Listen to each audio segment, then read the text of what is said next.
여러분, 오늘은 교회 절기로 대림절 셋째 주일 예배를 드리고 있습니다.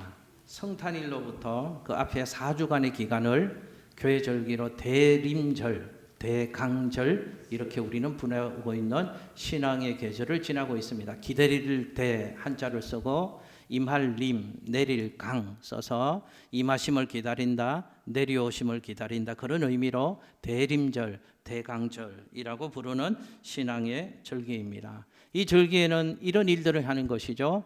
2000년 전에 이 땅 가운데 오신 예수 그리스도를 축하하고 우리 마음에 영접을 하고 다시 오실 재림의 예수 그리스도를 기다리고 그분을 맞을 신앙의 준비를 하는 기간이 대림절, 대강절, 이 신앙의 계절입니다.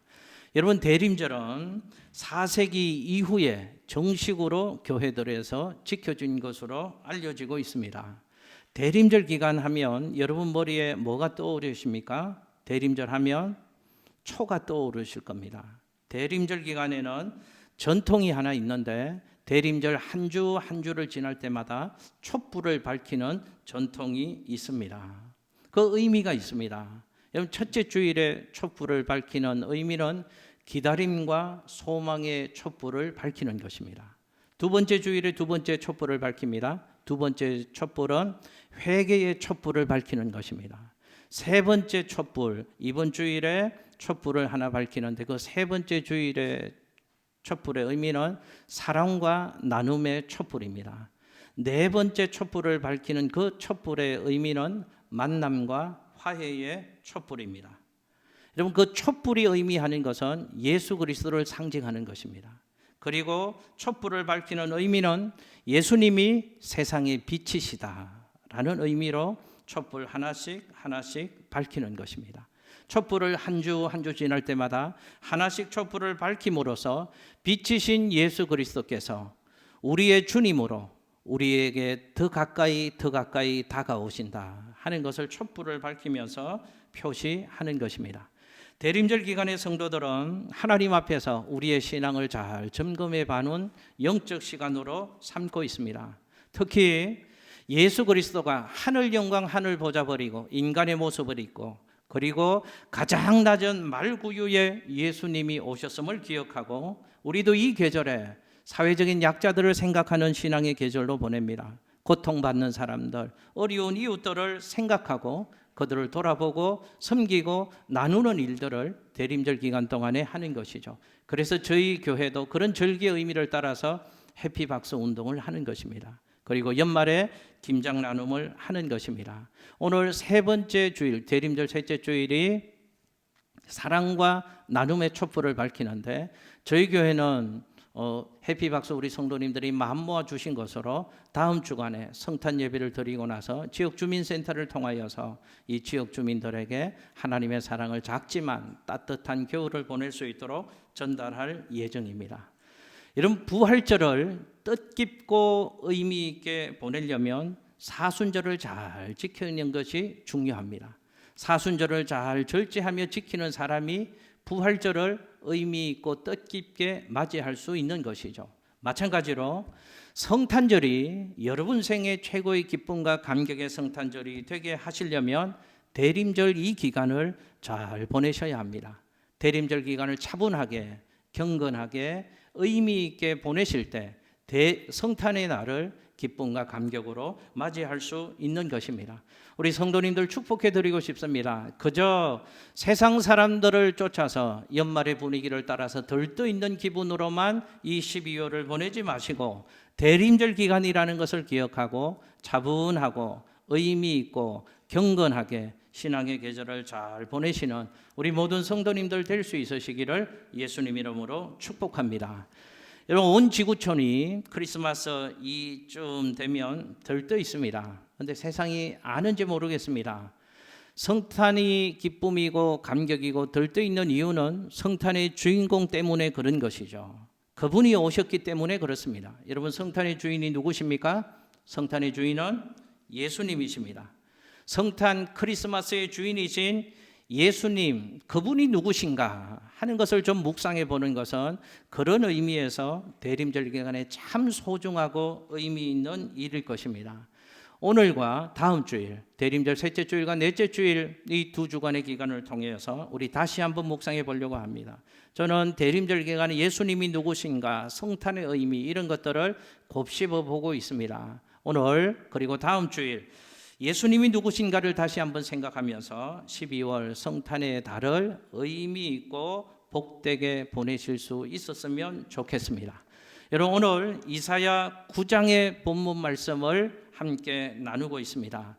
오늘 본문 말씀을 보면 한 선지자가 예언하는 내용입니다. 이사야라는 선지자가 예수님이 오심을 예언하고 있고 그분이 누구신가를 예언의 메시지를 통해서 우리에게 소개하고 있는 말씀입니다. 이사야 선지자가 아기 예수의 오심을 예언하고 그분이 이런 분이시다 우리에게 소개하고 있습니다. 여러분 화면 한번 보실까요? 예수님이 이런 분이시랍니다. 함께 읽겠습니다. 시작. 이는 한 아기가 우리에게 낳고 한 아들을 우리에게 주신 바 되었는데 그의 어깨에는 정사를 메었고 그의 이름은 기묘자라 모사라 전능하신 하나님이라 영존하시는 아버지라 평강의 왕이라 할 것임이라. 아멘. 할렐루야. 여러분 저런 분이 누구시라고요?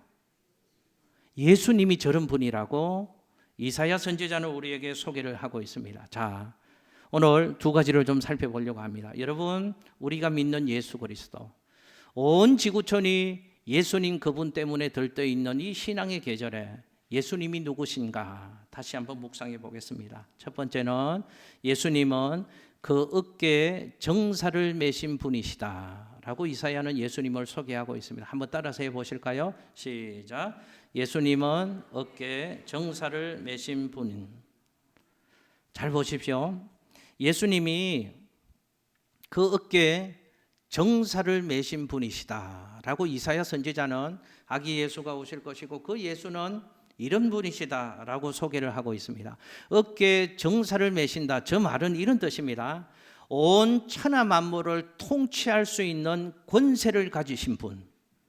그 어깨에 정사를 메셨다, 그 말은 온 천하 만물을 통치할 수 있고 다스릴 수 있는 그 권세를 가지신 분, 그분이 예수님이시다 라고 우리에게 예수님을 소개하고 있습니다. 이 부분의 말씀을 다른 번역본에는 뭐라고 번역을 했는가 하면 그분은 우리의 통치자가 될 것이다 라고 이 6절의 말씀, 이 부분의 말씀을 번역하고 있습니다. 그러니까 이사야는 예수님을 우리에게 이런 분이라고 소개하고 있는데, 그분이 오심을 예언하고 있는데, 예수 그리스도 그분은 누구신가? 통치의 권세를 가지신 통치자로 오시는 분이 예수 그리스도십니다. 다스림의 주인으로 이 땅 가운데 오시는 분이 예수 그리스도 그분이십니다 라고 예수님을 우리에게 소개하고 있습니다. 왜 이사야 선지자가 예수님을 이런 분이라고 예언을 하고 소개를 하고 있는가 하면 이 시대 상황을 좀 이해할 필요가 있습니다. 여러분, 이사야 선지자가 이렇게 예수님의 탄생을 예언할 이때가 BC 735년경이었습니다. BC 735년경이라는 말은 예수님이 탄생하기 전 몇 년이었다고요? 735년 전에 아기 예수의 오심을 이사야 선지자가 예언을 했다는 것이죠. BC 735년 그때 유다의 상황이 어떠했는가 하면 유다, 이스라엘 그 나라는 아하스라고 하는 20대 왕이 유다의 왕으로 즉위를 할 때였습니다. 20대 왕이니까 얼마나 젊고 열정이 있고 용기가 있었겠습니까? 젊은 아하스 왕에게는 열정이 있었습니다. 그러나 젊은 이 아하스라는 왕에게는 미래를 내다보는 안목이 부족했습니다. 그리고 현실의 상황을 잘 판단하고 용기 있고 지혜롭게 하는 결단력이 아하스 왕에게는 부족했습니다. 그런데 그 아하스가 유다의 왕으로 있는 그 당시 유다의 국제 정세, 유다의 상황들은 매우 불안한 상황이었습니다. 어떤 상황이었는가 하면 이 유다를 둘러싸고 있는 그 당시 주변의 최대 강대국은 아수르라고 하는 나라였습니다.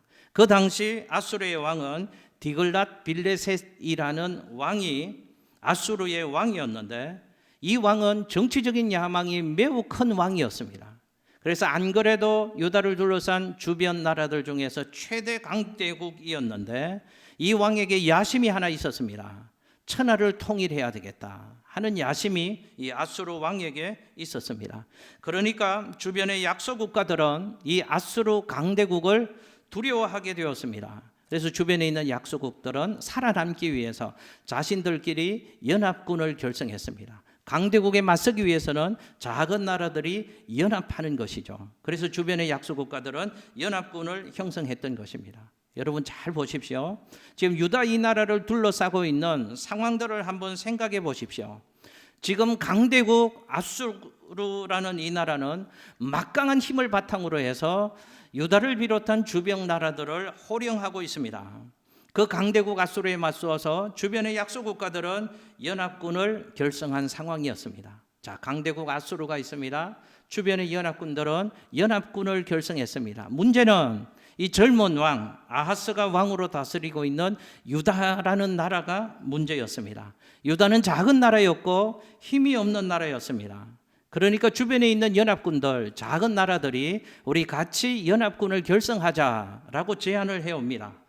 유다 입장에서는 연합군과 손을 잡을 필요가 있는 것입니다. 그런데 연합군과 손을 잡고 동맹을 맺으려고 하니까 누가 또 눈치를 줍니까? 거대한 강대국 아수르가 눈치를 줍니다. 말 안 들으면 언제라도 쳐들어와서 유다라는 이 작은 나라를 깨트려 버릴 듯한 위세를 강대국 아수르가 주고 있는 상황이었습니다. 자, 유다 나라 이 나라 입장에서는 이러지도 저러지도 못합니다. 연합군과 결성해서 살 길을 도모하려고 하니까 강대국 아수르가 위협을 주고 있는 상황이었습니다. 그러자 연합군들이 이렇게 얘기를 합니다. 야, 우리가 연합해서 일단 저 유다 나라를 먹어버리자. 그리고 좀 더 힘을 키워서 강대국 아수르에 맞서자. 그러면 우리가 강대국 아수르에 대항할 수 있지 않겠느냐. 그런 마음을 가지고 유다를 침공해 오려고 하는 그런 상황이었습니다. 여러분 한번 잘 생각해 보십시오. 지금 예수의 탄생을 BC 735년경에 이사야 선지자가 예언하고 있는데 그 예언하고 있는 유다의 상황을 여러분 한번 잠깐 생각해 보십시오. 외부적으로는 전쟁의 위험에 유다 이 나라가 노출되어져 있습니다. 강대국의 틈바구니 속에서 이러지도 저러지도 못하고 여기도 눈치 봐야 되고 주변 나라들의 눈치를 보고 불안에 떨고 염려하고 근심하고 있는 상황이었습니다. 연합군들은 우리의 요구에 함께하지 않으면 침략해버리겠다고 유다의 숨통을 조여오고 있는 전쟁의 위협을 계속 가하고 있는 그런 상황이었습니다. 아수르는 또 그 연합군과 한편이 되지 못하도록 계속해서 눈치를 주고 있는 상황이었습니다. 외부적으로 숨 쉴 수 없는 매우 어려운 국가적인 위기 상황에 유다라는 이 나라가 있었던 것이죠. 여러분, 근데 외부적인 상황은 힘들어도 백성들이 숨통이 트이려면 내부적으로 안정적이고 평화로우면 되는 것입니다. 이겨낼 수 있는 것입니다. 근데 문제는 외부적인 상황도 매우 힘든 상황이었는데 유다의 이 당시 국내적인 상황도 정치적으로 안정되지 못했습니다. 왕과 그 나라의 정권을 잡고 있는 리더십들이 무능할 뿐만 아니라 부패한 상황이었습니다. 외부적으로도 소망이 없고 내부적으로도 지도자들조차 바로 세워져 있지 못해서 백성들은 어디에도 기댈 것 없고 숨쉴 겨를이 없는 그런 상황에 이스라엘 백성들, 유다 백성들이 지나고 있었습니다. 백성들은 어느 곳 하나 소망 둘 곳이 없었습니다. 기대고 의지할 곳 하나가 없었습니다. 나라 안팎으로 절망의 나락에 떨어져 있는 그런 상황이었습니다. 여러분, 바로 이 상황 속에서 이사야 선지자가 유다 백성들 앞에 나섰던 것입니다. 그리고 유다 백성들을 향해서 이렇게 외치는 것입니다. 이스라엘 백성들이여, 너무 실망하지 마십시오. 지금 무능한 지도자들, 부패한 리더십 때문에 이스라엘 백성들 너무 낙심하지 마십시오. 주변의 강대국들이 우리를 지금 금방이라도 삼킬 듯이 위협하고 있습니다. 아수르 때문에, 주변의 연합군들 때문에 두려워하지 마십시오. 너무 불안해하지 마십시오. 강대국들을 의지하지도 마십시오. 여러분, 우리에게는 우리가 전적으로 믿고 신뢰하고 따라가야 될 지도자를 하나님이 보내주실 것입니다. 그분이 바로 예수님이십니다. 이 위로와 소망의 메시지를 이런 상황 속에서 이 본문의 말씀을 통해서 이사야 선지자가 유다 백성들에게 전하고 있는 것입니다. 지금 이사야 선지자는 예수의 오심을 예언하면서 예수가 누구신가를 분명하게 예언하면서 만왕의 통치자 예수 그리스도, 그분을 향해서 눈 뜰 수 있도록 예언의 메시지를 전해주고 있는 것입니다. 그리고 예수 그리스도 그분이 만왕의 통치자로 오시는 분이시니 주변의 상황을 보고 누구도 기댈 곳이 없지만 예수 그리스도 그분을 신뢰하고 그분께 소망을 갖고 그분을 기대하는 삶을 살아가야 될 것을 이 이사야 선지자가 이스라엘 백성들에게 호소하고 있는 것입니다. 사랑하는 양천교회 성도 여러분, 예수 그리스도가 어떤 분이시라고요? 그 어깨에 정사를 매신 분이시랍니다. 우주 만물을 통치하는 권세를 가지신 분이, 만왕의 통치자로 오시는 분이 예수 그리스도 그분이시랍니다. 그분이 2000년 전 이 땅 가운데 오셨습니다. 그분이 성령으로 우리와 함께하고 계십니다. 우리가 의지해야 될 분은 사람 누구도 아니고 세상의 그 무엇도 아니고 만왕의 통치자로 오셔서 지금도 여전히 우리와 함께하고 계시는 예수 그리스도, 그분께 소망을 두고 그분을 의지하고 그분을 신뢰하는 믿음의 삶을 살아가야 될 것을 이사야 선지자는 대림절을 지나고 있는 우리에게 오늘 이 시간 말씀해 주시는 것입니다.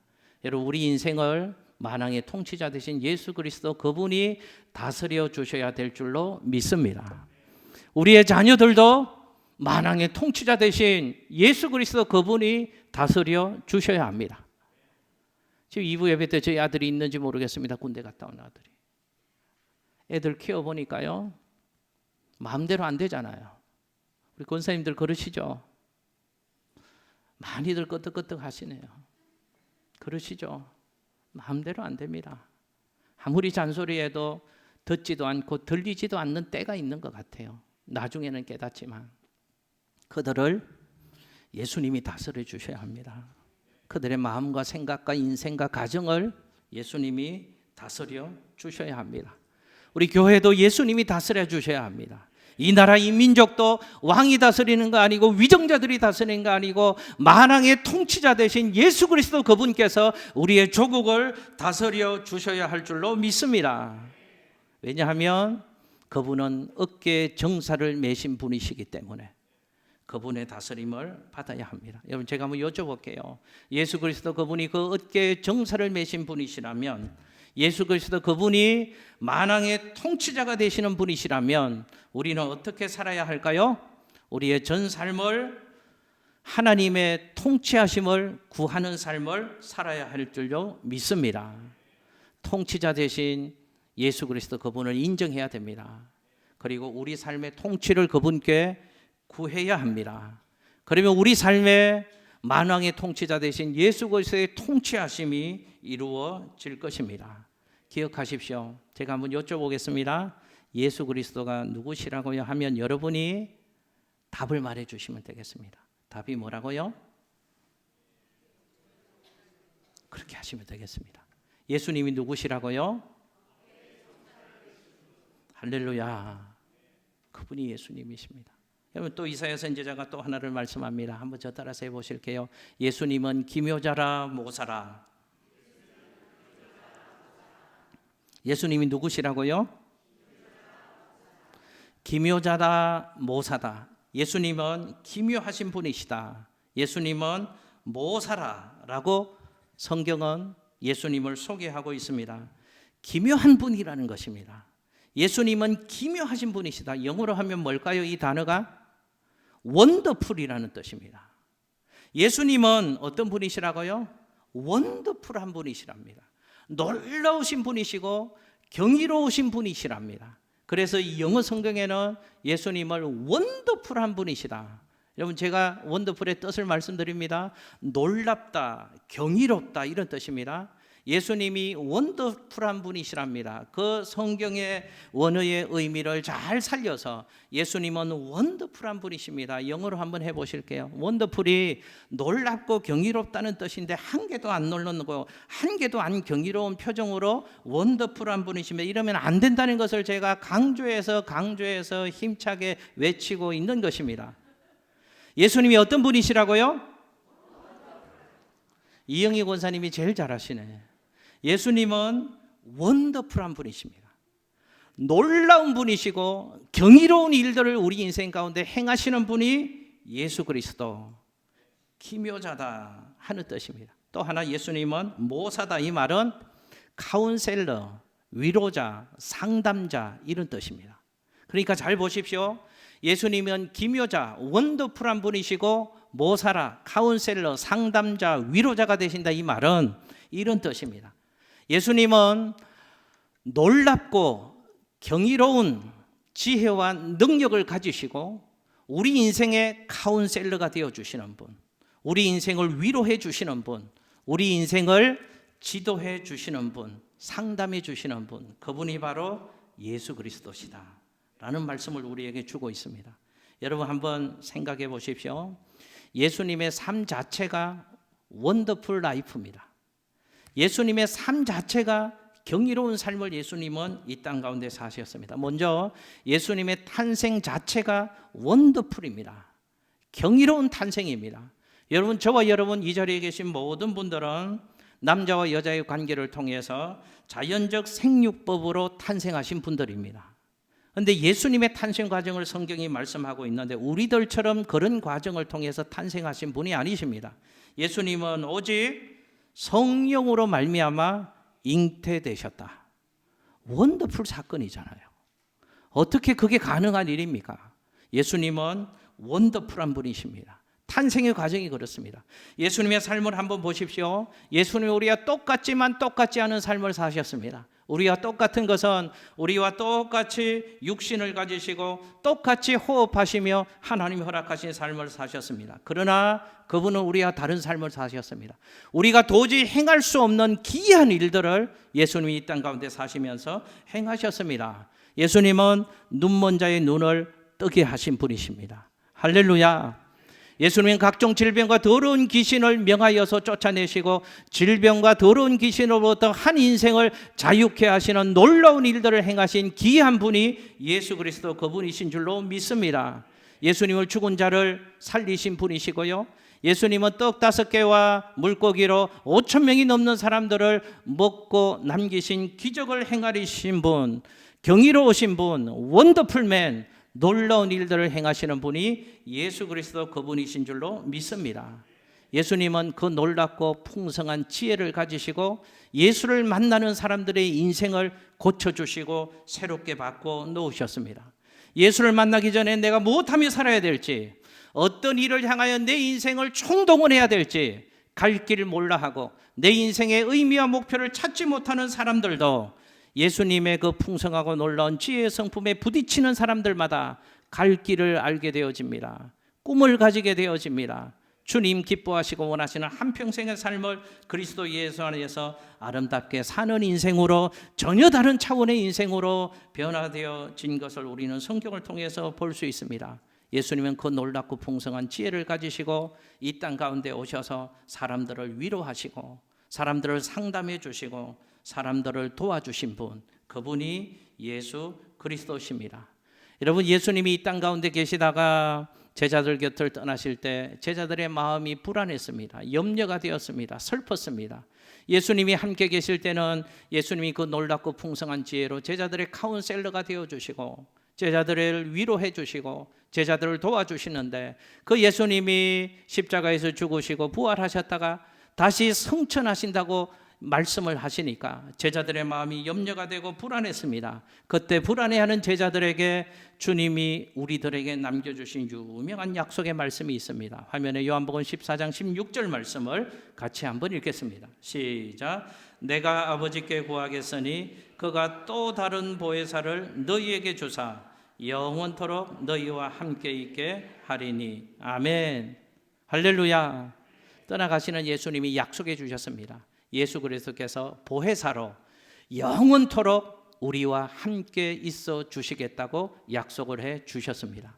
그럼 보혜사의 뜻이 뭔지 아시죠? 제가 우리 성도님들한테 여러 번 저 성경 말씀을 설명드린 기억이 납니다. 보혜사는 2가지의 단어가 합쳐진 단어입니다. 곁에서 돕는 자.